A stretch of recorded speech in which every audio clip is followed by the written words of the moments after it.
आशा दिखने में बहुत खूबसूरत है, ऐसा मामा जी ने बताया था। परंतु उन्होंने ये नहीं बताया कि वो चेहरे से खूबसूरत है, बल्कि उन्हें कहना था कि वह स्वभाव से खूबसूरत है।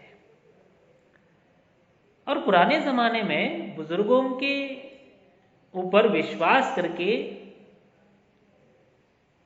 नई पीढ़ी के आज के जैसे लोग शादी तय करते समय कई बातों का ख्याल करते हैं।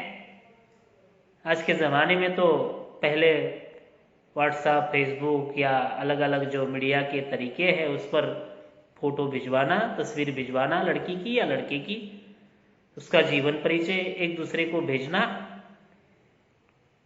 और तत्पश्चात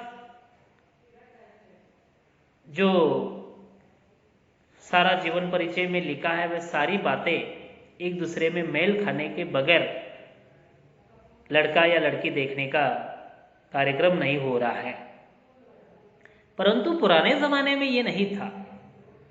कोई बुजुर्ग घर का बताता था कि इस लड़की के साथ आपको शादी करना है और हमें वो बात माननी पड़ती थी, और लोग या जो भी नौजवान लड़का है वह शादी के लिए हाँ कर देता था, शादी हो जाती थी, जीवन व्यतीत होता था।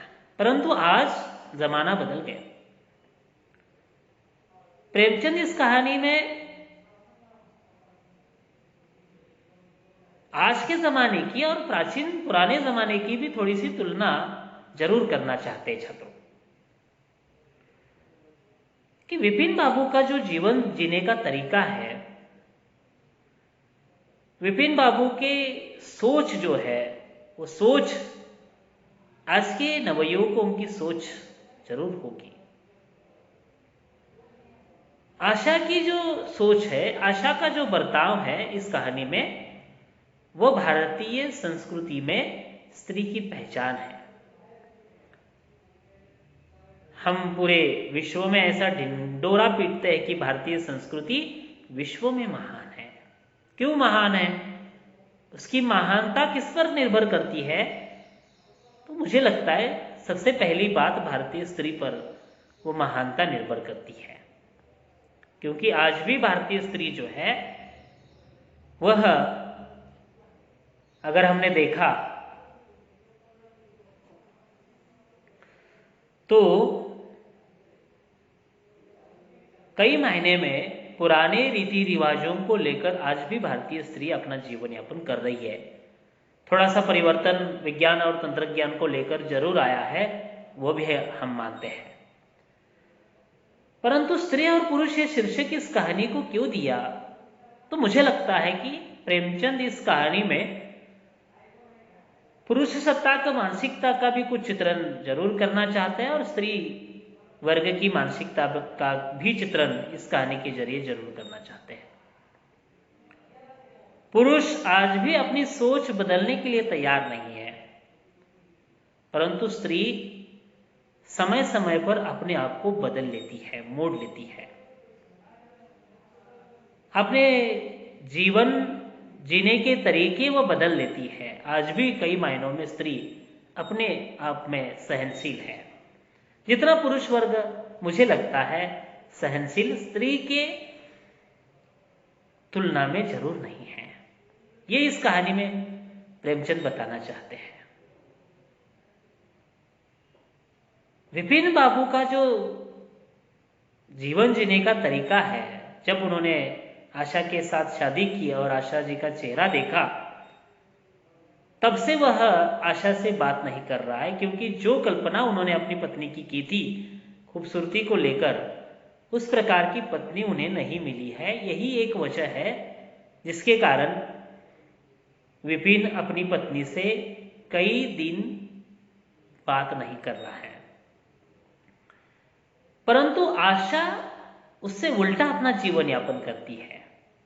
बार बार वे अपने पति से बात करना चाहती है, परंतु पति उनसे बात करने के लिए तैयार नहीं है। मैंने आपको कहानी में बताया था कि आशा बीमार है, फिर भी पति उसकी बीमारी का कारण नहीं पूछता, उसको अस्पताल नहीं लेके जाता, न कि उसको दवा दारू देता, न कि उसका कुछ ख्याल करता। परंतु जब वही आशा अपने पति बेहोश होकर गिर जाते हैं तो सारे गली के लोगों को जोर जोर से चिल्लाकर इकट्ठा करती है 2 मिनट में, और तुरंत अपने पति को अस्पताल लेकर जाती है और कई दिन बिस्तर पर जो उनके पति पड़े हुए हैं उनका इलाज करती है। ये कहाँ का परिवर्तन है? ये क्या अंतर है पुरुष के जीवन यापन में और स्त्री के जीवन यापन में? इसी कारण मुझे लगता है कि इस कहानी को स्त्री और पुरुष ये शीर्षक दिया है। मतलब घटना एक ही है, पत्नी बीमार पड़ जाती है तो पत्नी को पूछना अपना धर्म नहीं मानता, या पत्नी को बिना पूछे उसकी पूछताछ बिना करके अपना जीवन यापन कर रहा है। बल्कि वही पत्नी जो आशा जी अपने पति की दिन रात सेवा बिस्तर पर कर रही है, इस न्याय को हम न्याय कहेंगे या अन्याय? यही भारतीय स्त्री की पहचान है। क्योंकि हमारी संस्कृति में कहाँ है,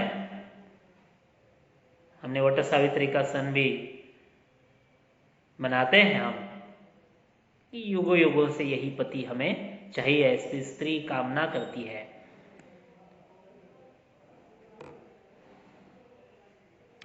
यह सारी चर्चा भी इस कहानी को लेकर बहुत महत्वपूर्ण है।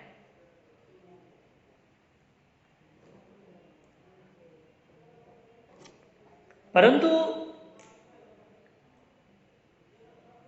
आशा का जीवन जीने का तरीका बहुत अलग है। जो भारतीय स्त्री के जीवन जीने का तरीका प्रेमचंद इस कहानी के माध्यम से बताना चाहते हैं।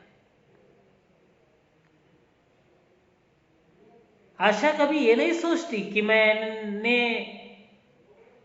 मैं जब बीमार थी तो मेरे पति ने मुझे पूछा भी नहीं, अब मैं उनकी सेवा क्यों करूं। लेन देन का जो स्वभाव है ये स्त्री में बिल्कुल नहीं है, और यही पहचान है भारतीय स्त्री की। पति को हम पतिदेव कहते हैं, भगवान से भी महान ताकि उपमा आए हम पति को देते हैं, परंतु वे पति अपना जीवन यापन करते समय किस प्रकार बर्ताव करते हैं, ये भी इस कहानी से सोचने के लिए हमें मजबूर कर देती है। आशा अपने पति को एक बार पूछती भी है कि मैंने सुना है शहरों में चेहरा बनाने वाले डॉक्टर आए हैं, क्यों मुझे उस डॉक्टर के पास लेकर नहीं जाते और मेरी सूरत को बदल लेते। हमने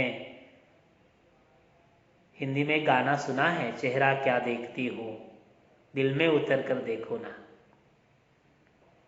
परंतु दिल में उतरकर देखने की ये जो मानसिकता है वह मुझे लगता है विपिन के पास बिल्कुल नहीं है। अगर होती तो अपनी पत्नी को पहले ही पहचान लेता। वो मानसिकता आशा के पास जरूर है। आशा चेहरे से देखने में खूबसूरत जरूर नहीं है बच्चों, परंतु स्वभाव से वह खूबसूरत है, गुणों से वह खूबसूरत है, सुसंस्कृत है। और आज के जमाने में मुझे लगता है ये कहानी वही संदेश देती है कि चेहरे की खूबसूरती महत्वपूर्ण न होकर मन की सुंदरता बहुत महत्वपूर्ण है। जिसका मन सुंदर है, जिसका मन की सोच अच्छी है, वही कुछ कर सकता है जीवन में। नहीं तो आजकल हम ये भी देख रहे हैं